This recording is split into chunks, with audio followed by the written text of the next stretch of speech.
أعوذ بالله السميع العليم من الشيطان الرجيم بسم الله الرحمن الرحيم الحمد لله رب العالمين والصلاة والسلام على سيد المرسلين وعلى آله وصحبه أجمعين سبحانك لا علم لنا إلا ما علمتنا إنك أنت العليم الحكيم رب اشرح لي صدري ويسر لي أمري واحلل عقدة من لساني يفقهوا قولي ولا حول ولا قوة إلا بالله العلي العظيم وبعد. Assalamualaikum warahmatullahi taala wabarakatuh.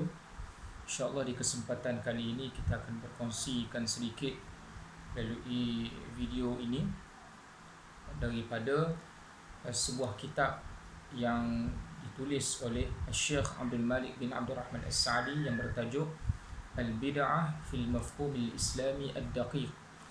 Itu kitab Al-Bid'ah fil Mafhum Al-Islami Ad-Daqiq, yang mana kitab ini merupakan persoalan-persoalan yang diajukan kepada Syekh Abdul Malik bin Abdul Rahman As-Sa'di berkaitan isu yang menjadi polemik dalam masyarakat, yang menjadi satu khilaf di kalangan masyarakat, sehingga mana ada sebahagian mereka mentabdi'kan sebahagian mereka yang lain, menghukumkan bid'ah ke atas sebahagian mereka yang lain, sehingga mana bukan setakat membid'ahkan lalu menyesatkan dan menyebabkan berlaku perpecahan di kalangan masyarakat Islam. Justru Syekh Abdul Malik Abdul Rahman As-Sa'di meraihkan soalan-soalan ini dan dia menjawab secara berkala, dan kemudian dia melihat persoalan-persoalan ini wajar untuk dibukukan, lalu dia bukukan menjadi sebuah buku yang diberi nama Al-Bid'ah fil Mafhum Al-Islami Ad-Daqiq, iaitu bid'ah menurut perspektif Islam yang terperinci. Jadi insya-Allah pada kali ini kita akan berkongsi satu isu yang berkait dengan tawassul. Persoalan yang saya ambil satu isu daripada buku ini, iaitu at-tawassul. Jadi tajuknya at-tawassulu al-muttafaqu alaih, iaitu tawassul yang disepakati ke atasnya, yakni tawassul yang macam mana yang boleh. Sebelum kita meneruskan perbincangan berkaitan dengan tawassul, lebih baik kita memahami dahulu apakah definisi tawassul.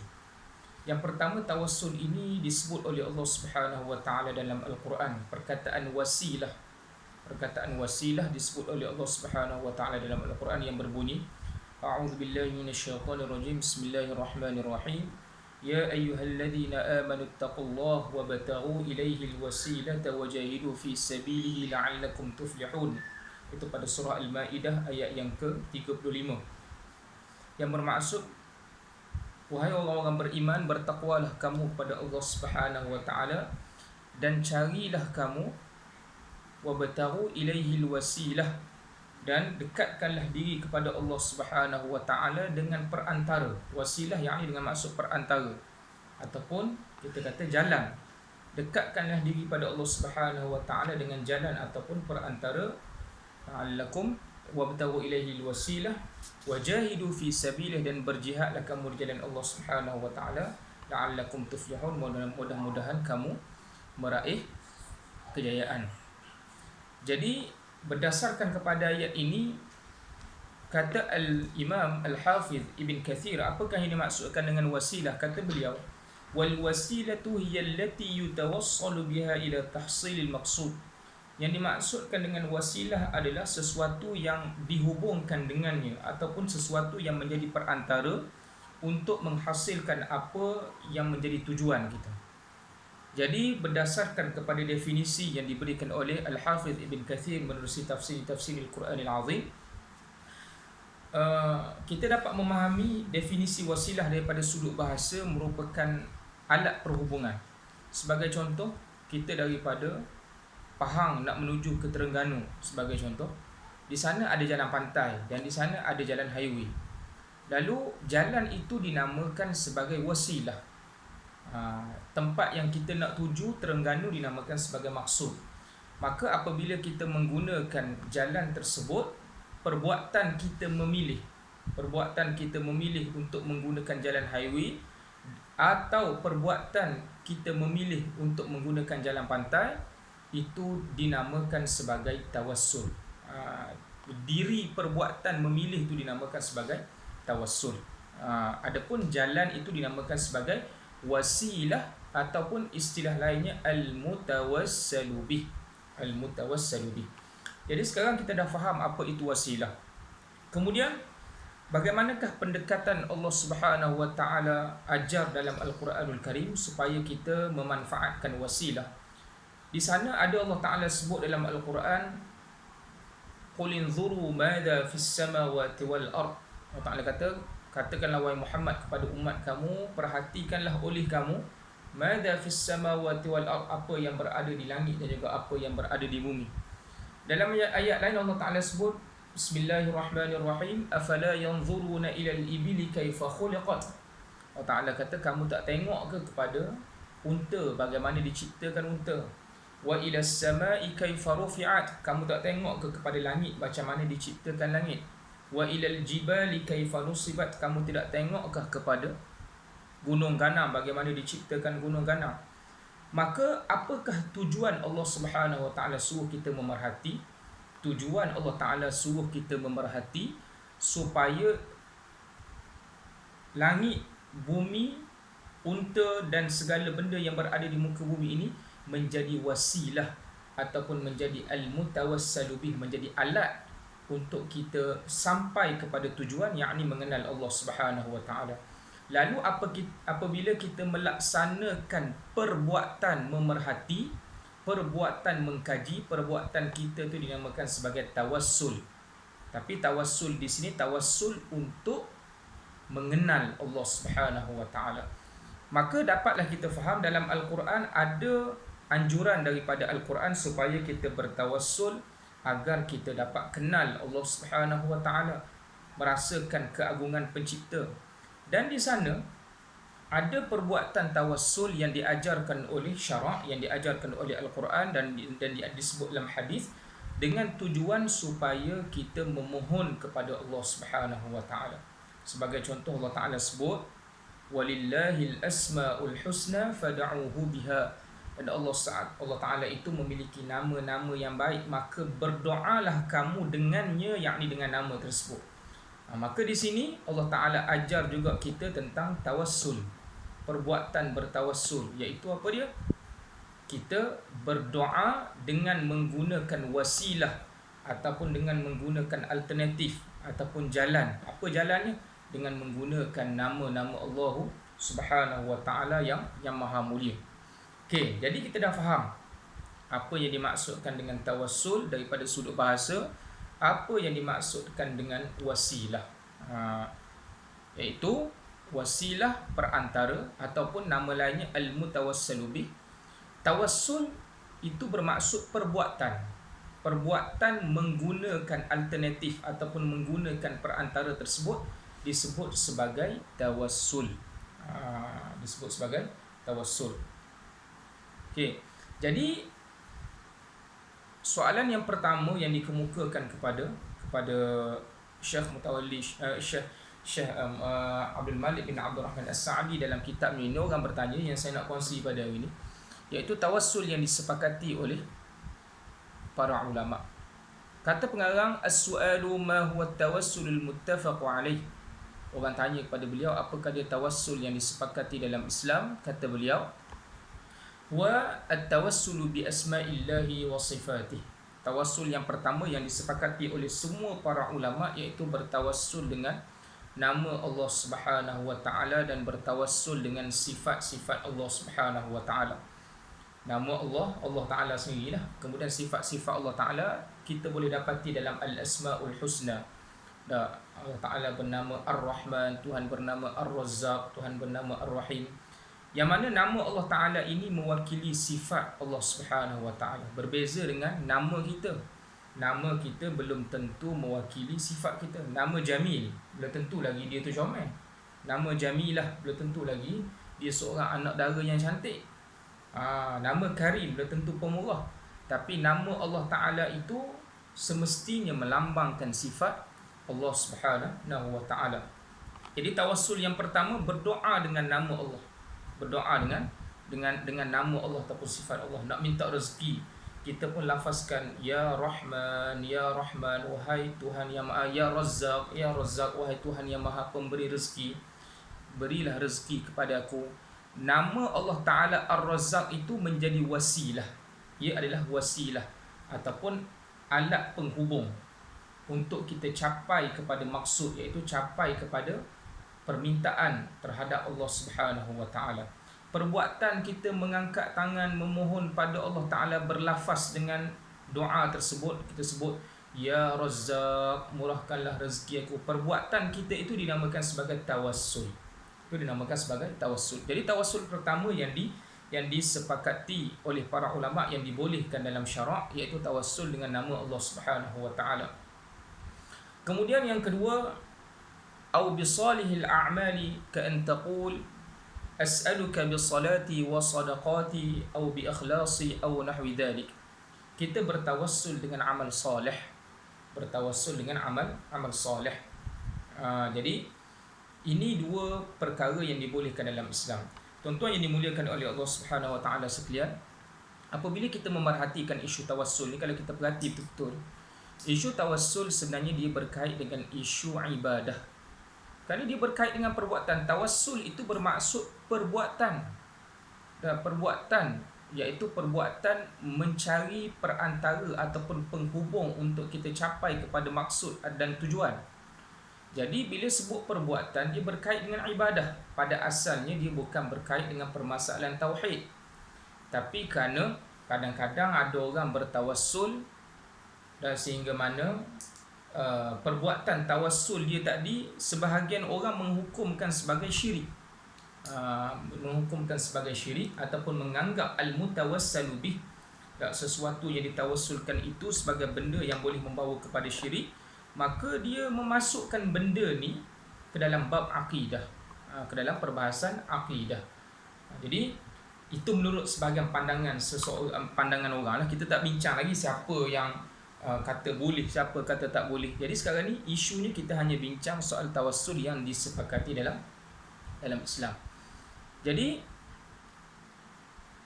bila disebut macam ni, yang keduanya tawassul dengan amal soleh. Bila disebut bab ibadah, kaedah fiqh menyatakan bahawasanya al-aslu fil ibadah at-tawaqquf. Asal pada ibadah itu mestilah terhenti di atas dalil. Makna kata kalau tak ada dalil, tak boleh kita nak buat ibadah begitu. Apa dalil yang membenarkan untuk kita melakukan tawassul ini? Ada dalilnya. Yang pertama, tawassul dengan nama Allah Subhanahu wa Ta'ala. Warid hadis daripada Nabi SAW ketika mana Nabi doa dalam salat istikharah. Nabi doa, Allahumma inni astakhiruka bi'ilmika wa astaqdiruka biqudratika au as'aluka birahmatika wa nahwi dhalik. Jadi Nabi doa apa dia? Ya Allah, aku memohon pilihan dengan ilmu-Mu ya Allah. Jadi Nabi bertawassul dengan nama Allah Ta'ala dan dengan ilmu Allah Subhanahu wa Ta'ala. Ya Allah, dengan ilmu-Mu maka aku mohon pilihan yang terbaik untukku ya Allah. Okay. Kemudian wa astaqdiruka biqudratik. Dan Nabi memohon kekuatan daripada Allah Subhanahu wa Ta'ala dengan kudrat Allah Subhanahu wa Ta'ala. Dan Nabi memohon kepada Allah Ta'ala dengan rahmat Allah Subhanahu wa Ta'ala. Ya Allah, dengan rahmat-Mu maka makbulkanlah permintaan aku. Jadi di sini dalil yang mana membenarkan untuk kita bertawassul, menjadikan nama Allah sebagai perantara untuk kita memohon kepada Allah Subhanahu wa Ta'ala. Yang kedua, apakah dia dalil yang membenarkan untuk kita bertawassul dengan amal soleh?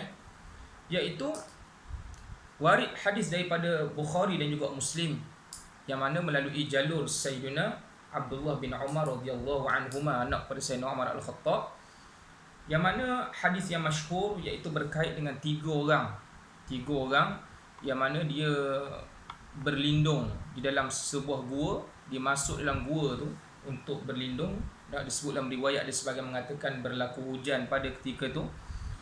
Dan bila masuk dalam gua tu, fanhadarat sakhratu minal jabali fasaddat alaihimul ghar.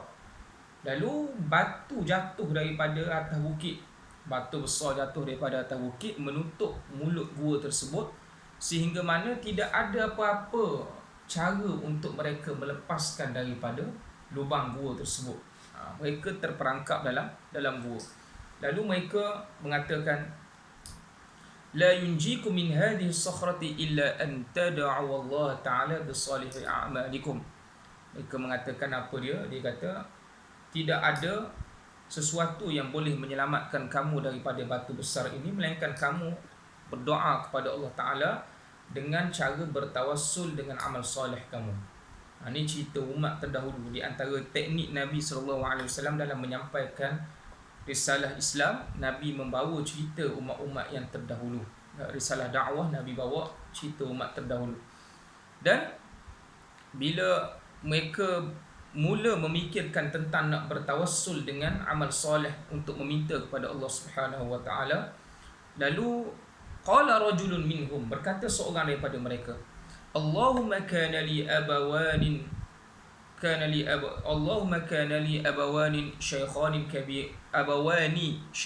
kabirani wa kuntu la aghbiqu qablahuma ahlan wala malan. Dia kata apa dia? Ya Allah, aku ni ada dua orang ayah, dua orang ibu bapa yang sudah pun lanjut usianya, dan aku ini tidak akan la aghbiq bermaksud aku tidak akan memberi minum sebelum mereka berdua, yakni minum malam sebelum daripada mereka berdua terhadap keluarga aku dan juga malan ay mamlukan, hamba aku. Jadi dia nak beritahu, dia mengadu, dia berdoa ni sambil dia menceritakan amal solehnya kepada Allah Ta'ala sebagai tanda untuk dia merayu pada Allah Ta'ala. Ya Allah, aku ni ada dua orang, ada mak ayah yang telah pun tua, dan aku ni tidak akan memberi minum malam kepada orang lain sebelum aku beri minum malam, melainkan setelah aku memberi minum kepada mereka berdua. Kemudian dia kata fana'abi fi talabi syajari yawman. Pada suatu ketika dia kata, aku telah berada jauh daripada kawasan aku, daripada kawasan rumah aku. Kerana apa dia? Kerana aku mencari kayu. Dan talab fi talabi syajar makna kata mencari kayu api. Falam urah alaihima hatta nama, maka aku tidak dapat balik, aku belum dapat balik berjumpa mereka berdua sehingga mana mereka berdua telah pun tidur. Menjadi kebiasaan kepada dia bawa minuman malam bawa susu untuk minuman malam kepada ibu bapa dia. Lalu dia balik agak lewat pada suatu ketika sehingga mana mak ayah dia telah pun tidur. Fahalabtu lahuma ghabuqahuma, lalu aku pun menyediakan minuman malam untuk mereka berdua. Fawajadtuhuma naimin, aku dapati mereka telah pun tidur. Fakarihtu an uqidhahuma, dan aku rasa tak sukalah untuk mengganggu tidur mereka. Kemudian dia kata wa an aghbiqa qablahuma ahlan wa wala malan, dan aku juga rasa tak suka untuk memberi minum kepada ahli keluarga aku dan juga hamba aku sebelum aku bagi minum kepada kedua ibu bapa aku. Jadi dia nak takdim, dia nak utamakan beri minum kepada mak ayah dia dulu. Walaupun mak ayah dia tidur, tapi dia tak mahu lagi bagi minum kepada siapa? Kepada orang lain, ahli keluarga dia yang lain, sebelum dia bagi minum kepada mak ayah dia. Falabistu wal qadahu fi yadi, dan aku pun duduk di situ, dan bekas minuman tadi berada di tangan aku. Antaziru istiqadhahuma hatta baraqal fajr. Jadi aku menunggu mereka berdua ni bangun sehingga mana terbit fajar, masuk waktu subuh. Jadi dia pegang bekas tadi tu, menunggu mak ayah dia bangun sehingga masuk waktu subuh. Wasibiyatu yatadaghawna, dan anak kecil aku ni merayu-rayu minta di sisi kaki aku, dekat kaki aku. Inda qadami fastayqadha fashariba ghabuqa. Anak kecil aku merayu-rayu nak minum, tapi aku tak beri dulu dia minum, melainkan setelah aku beri mak ayah aku minum. Jadi mak ayah dia bangun subuh tu, mak ayah dia minum, lepas pada tu baru diberikan kepada siapa? Berikan kepada anak dia. Timbul persoalan di sini. Tak lagi. Ada orang dikatakan bahawasanya, saya ambil petik daripada kitab Umdatul Qari, syarah pada Sahih Bukhari yang disusun oleh Badruddin Al-Aini. Dia qil nafaqatul aulad muqaddamatun ala nafaqatil usul. Nafaqah kepada anak-anak ini didahulukan ke atas nafaqah kepada usul. Usul makna kata mak ayah kata. Sepatutnya seorang bapa dalam syariat Nabi SAW mesti mendahulukan nafaqah kepada anak-anak, barulah bagi nafaqah kepada ibu ayah. Tapi dalam hadis ni didahulukan kepada mak ayah, sedangkan anak ni meronta-ronta menangis-nangis. Jadi ulama menjawab, disebut oleh Al-Aini, ulama menjawab dengan beberapa jawapan. Di antaranya bi anna dinahum kana bi khilafi dhalik, kerana syar'u man qablana, iaitu syariat orang-orang terdahulu berbeza, boleh jadi berbeza dengan syariat kita. Syariat Nabi SAW didahulukan anak daripada mak ayah, boleh jadi syariat dulu yang mana didahulukan ibu bapa berbanding dengan mak ayah. Au kanu yatlubuna az-zaid 'ala sadir ramqi, ataupun jawapan yang kedua yang dikemukakan oleh para ulama, ataupun anak dia tadi menangis, budak kecil menangis, nak menuntut lebih daripada kadar orang panggil keperluan dia. Makna kata keperluan untuk nafkah minum minum telah pun dilunaskan oleh ayah dia. Makna kata dia tidaklah kebodoh sampai nak mati. Cumanya anak dia minta lebih. Anak dia minta lebih dan dia tak bagi. Kemudian kata para ulama, dan boleh jadi juga dia menangis tu dengan sebab lain, bukan sebab nak minuman, tapi menangis mungkin kerana merayu. Ayah balik lewat dah, nak bersama dengan ayah. Boleh jadi kerana nak tidur dengan ayah, tapi ayah dia pegang bekas minuman, tunggu kedua ibu bapanya bangun. Okey. Jadi dia pun tunggu mak ayah dia bangun sampailah ke subuh dan diberi minum kepada ibu bapanya. Jadi dia kata apa dia? Dia kata, Allahumma in kuntu fa'altu dhalika ibtigha'a wajhika fafarrij 'anna ma nahnu fihi min hadhihi as-sakhrati fanfajarat shay'an la yastati'una al-khuruj minhu. Maka dia berdoa pada Allah, ya Allah, sekiranya aku buat benda ni, aku taat kepada mak ayah aku ikram, aku memuliakan mak ayah aku, kerana aku mengharapkan redha-Mu ya Allah, maka lapangkanlah pintu gua ni daripada kami. Bukalah, alihkanlah batu ni daripada mulut gua tersebut. Lalu mulut gua tersebut, batu besar tersebut teralih sedikit daripada mulut gua tersebut, tapi mereka bertiga masih lagi belum mampu keluar.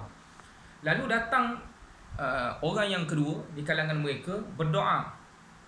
Dia kata apa dia? Allahumma annahu kanat li ibnatu ammin. Ya Allah, sesungguhnya aku ini ada seorang anak kepada bapa saudaraku. Bapa saudaraku belah ayah. Ibnatu ammin, bapa saudara sebelah ayah, iaitu sepupu aku. Kanat ahabban nasi ilayya, dia ni merupakan manusia yang paling aku sayang. Farawattuha an nafsiha, dan pernah aku ni cuba goda dia. Aku suka, aku sayang macam seorang lelaki sayang kepada wanita. Aku suka sangat ke dia ni, aku pernah cuba untuk goda dia. Famtana'at minni, dan dia menegah dirinya daripada aku. Jadi sepupu perempuan dia tak suka perbuatan dia ni, sering menjauhkan diri daripada dia.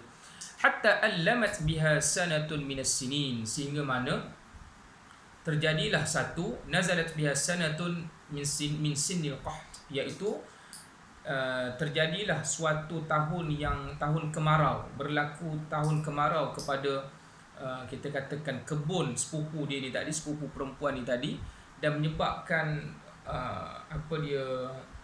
tahun kemarau itu menyebabkan berlaku kesusahan kepada sepupu perempuan dia ni tadi.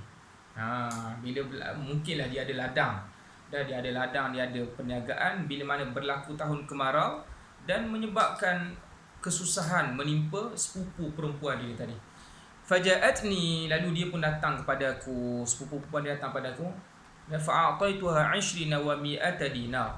Aku berikan kepada dia 120 dinar, ala an tukhalli baini wa baina nafsiha, tapi dengan syarat dia hendaklah berdua-duaan dengan aku. Ini dipanggil tuan-tuan eksploitasi, istighlal. Dan dia menggunakan peluang yang ada dengan tujuan yang buruk.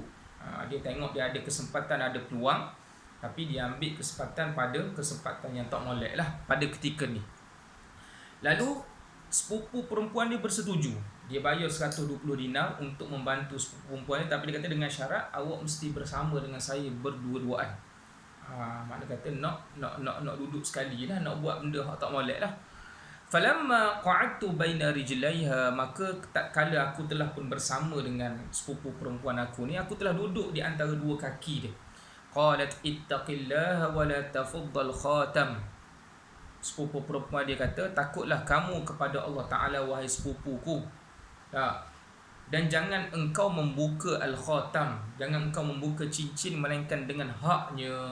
Apa maksud sini membuka cincin di sini? Makna kata jangan engkau menyentuh farash ataupun jangan engkau cuba untuk mengambil kehormatan wanita melainkan dengan hak yang dibenarkan oleh Allah Subhanahu wa taala. Jadi dia menggunakan unsur kinayah. Unsur kinayah di sini. Fansaraftu anha, lalu bila aku dengar dia cakap gitu, aku dengar nama ittaqillah, aku dengar ayat ittaqillah, maka aku segera berpaling daripada sepupu perempuanku ini, yang mana dia adalah orang yang paling aku cintai, orang yang paling aku sayang, aku nak sungguh ke dia. Wa taraktu adh-dhahaba alladhi a'taytuha, dan aku meninggalkan 120 dinar yang aku berikan kepada dia. Lalu dia sambil, sebenarnya ini merupakan lafaz doa dia. Dia sambil dia berdoa, dia sebut tentang amal-amal yang dia buat, tentang amal soleh yang dia buat. Jadi dia kata dia meninggalkan wanita tersebut semata-mata kerana takut pada Allah Ta'ala. Lalu dia pun kata, ya Allah, Allahumma in kuntu fa'altu dhalika ibtigha'a wajhik. Kalau ya Allah, aku buat benda ni kerana aku nak mengharapkan redha-Mu ya Allah. Lalu dia kata apa dia?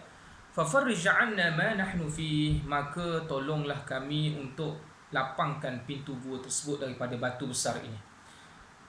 Maka bergeraklah sedikit batu besar tadi daripada mulut gua, namun begitu masih lagi belum mampu mereka bertiga keluar daripada pintu gua tersebut.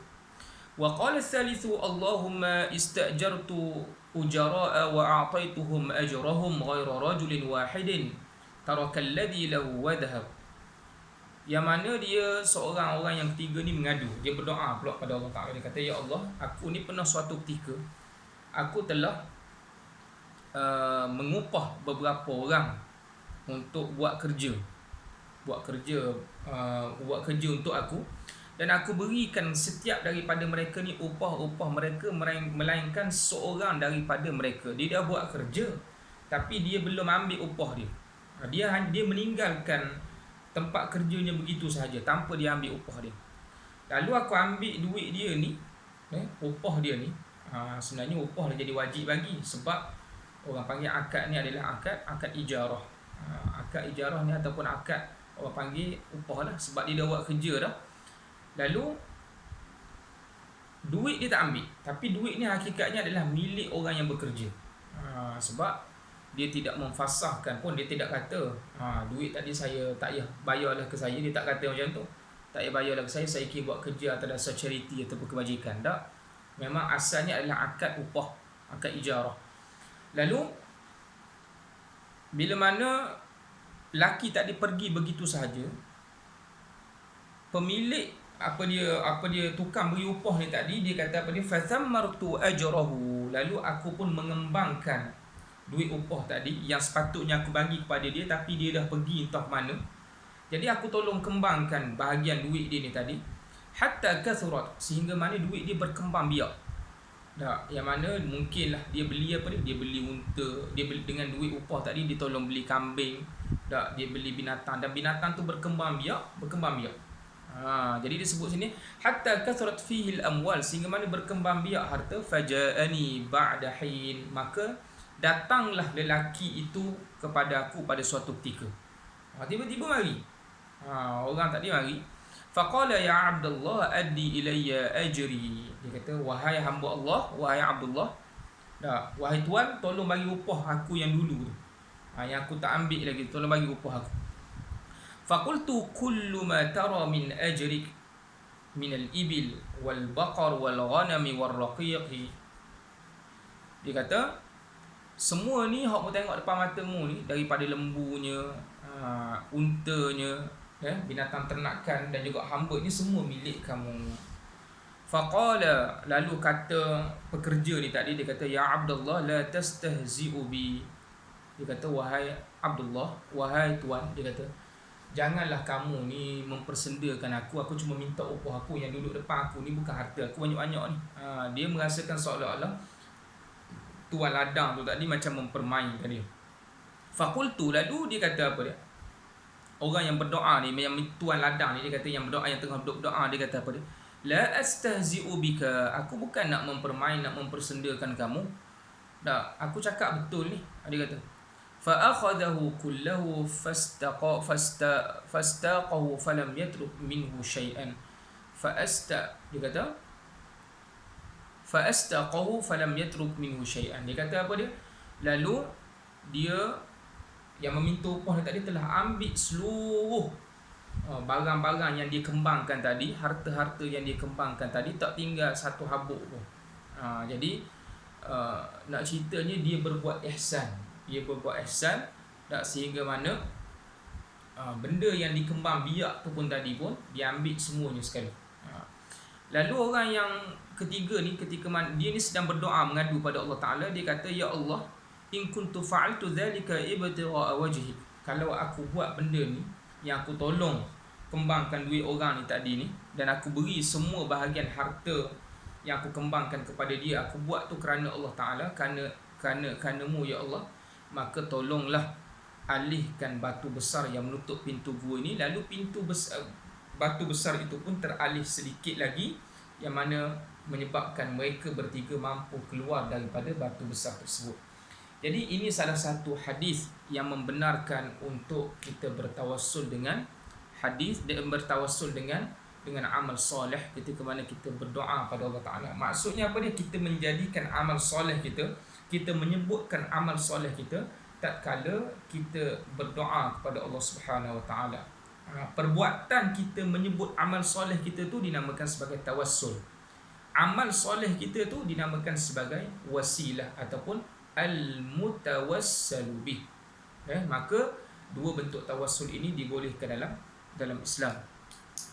Kemudian yang kedua, at-tawassulu bil jah. Apakah hukum bertawassul dengan jah ataupun bertawassul dengan kedudukan ataupun kemuliaan seseorang? Kata Syekh Abdul Malik bin Abdul Rahman As-Sa'di, ka'an taqul Allahumma inni atawassalu ilaika bijahi fulanin nabi atau as-salih, fahada aidan mimma yanbaghi an la yahsula bijawazihi khilafun. Seumpama seseorang mengatakan, ya Allah, aku bertawassul kepadamu dengan kemuliaan Nabi sekian, Nabi Musa, Nabi Isa, Nabi SAW, ataupun aku bertawassul kepadamu dengan kemuliaan hamba Allah Ta'ala sipulan bin sipulan yang soleh. Aku bertawassul dengan, contohnya, Syekh Abdul Qadir Jailani, dengan kemuliaan Syekh Abdul Qadir Jailani sebagai contoh. Adakah dibolehkan? Kata beliau, fahada aidan mimma yanbaghi alla yahsula bijawazihi khilaf. Benda ni pun sepatutnya tak menjadi isu, dan benda ni dibolehkan dalam Islam. لأن الجاه ليس هو ذات المتوسل به بل مكانته ومرتبته عند الله وهي حصيلة الأعمال الصالحة. Kerana dikata ketika mana seseorang bertawassul dengan kedudukan seseorang, dia bukannya menganggap orang yang dia bertawassul itu memberi manfaat dan juga mudarat. Tak, dia hanya bertawassul dengan kedudukan orang yang mulia di sisi Allah Subhanahu Wa Taala. Kerana di sana adanya ahlullah, adanya golongan-golongan daripada kumpulan Allah Subhanahu Wa Taala. Apa maksud kumpulan Allah? Orang-orang yang memiliki kedudukan yang tinggi di sisi Allah Subhanahu Wa Taala, yang disebut sebagai wajih. Sebab tu Allah Ta'ala sebut dalam Al-Quran memperihalkan tentang Nabi Musa alaihi salatu wassalam. Allah Ta'ala kata apa dia? Wa kana 'indallahi wajiha, bahawasanya adalah dia, Musa itu adalah wajih di sisi Allah. Wajih, sebagian para ulama menyatakan wajih dengan maksud apa dia? Orang panggil lahu makanatun 'aliyatun 'indallah, orang yang memiliki kedudukan yang tinggi, yang agung di sisi Allah Subhanahu Wa Taala. Sebagian mufassir menyatakan wajih adalah orang yang ketika mana dia meminta kepada Allah Ta'ala tidak ada hijab, tidak ada penghalang antara dia dengan Allah. Walaupun dua penafsiran ini nampak berbeza pada makna wajih, namun begitu memiliki orang panggil hubung kait antara keduanya. Yang mana orang yang mulia, kalau dia dah mulia di sisi Allah Ta'ala, tak pelik kalau dia minta sesuatu dengan Allah Ta'ala tidak ada hijab. Ini ketika mana Allah Ta'ala memperihalkan Nabi Musa alaihi salatu wassalam.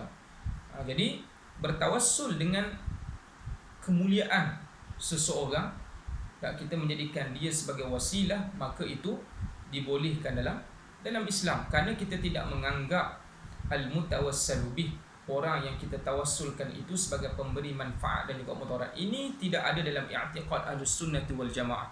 Kita tidak meletakkan al-mutawassalu bih, sesuatu yang kita tawassulkan itu sebagai pemberi manfaat dan juga mudarat. Siapa yang beriktikad begitu jadi kufur, jadi kafir.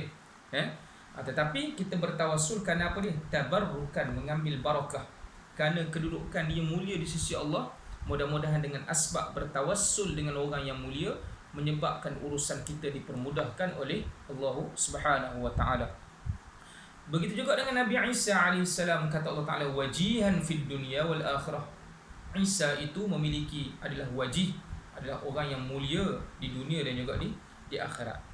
Sebab tu kata Syekh Abdul Malik lagi, fala yunkaru ala man yatawassalu bil jahi idza kunna munsifin. Maka sejujurnya dan sepatutnya kita tidak mengingkari orang yang bertawassul dengan kemuliaan seseorang, li'annahu la yahtamilu nisbat at-ta'thir ila al-mutawassalu bih idh laysa huwa al-maqsud bal al-mutawassalu bih jahuhu wa makanatuhu 'inda Allah la ghair. Jadi kata Syekh Abdul Malik bin Abdul Rahman As-Sa'di, dia kata apa dia? Kerana ketika mana seseorang mukmin itu bertawassul dengan kemuliaan seseorang, dia itu semata-mata mengambil barakah daripada kedudukan seseorang yang tinggi di sisi Allah Subhanahu wa taala, tanpa beriktikad, tanpa berpegang orang yang ditawassulkan itu memberi manfaat ataupun mudarat kepada diri dia. Dia tak pegang macam tu. Kita orang Islam, kita tak iktikad macam tu. Dan kita iktikad bahawasanya yang memberi bekas, yang memberi manfaat, yang memberi mudarat, yang memberi kesan terhadap permintaan kita adalah Allah. Dah buat apa bertawassul? Kerana yang pertama, tawassul itu dibolehkan dalam Islam, ada dalil yang membenarkan. Yang kedua, kerana apa dia? Kerana nak mengambil barakah, daripada kedudukan orang yang dicintai oleh Allah Subhanahu wa taala. Mudah-mudahan dengan bertawassul kepada dia menyebabkan urusan kita dipermudahkan oleh Allah Subhanahu wa taala. Jadi cukup sekadar itu dulu perkongsian pada kali ini. Wassalamualaikum warahmatullahi taala wabarakatuh.